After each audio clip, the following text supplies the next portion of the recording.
current weather message for the following counties in Ohio: Ashland, Holmes, Knox, Morrow, and Richland. The National Weather Service in Cleveland has issued a tornado warning for southern Richland County, southern Ashland County, northeastern Morrow County, northern Knox County, northwestern Holmes County in northeastern Ohio until 5:15 p.m. Eastern Daylight Time.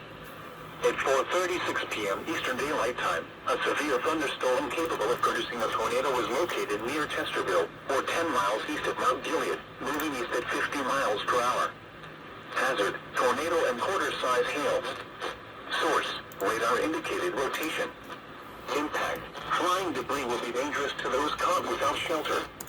Mobile homes will be damaged or destroyed. Damage to roofs, windows, and vehicles will occur. Tree damage is likely. This dangerous storm will be near Belleville around 4:40 p.m. Eastern Daylight Time.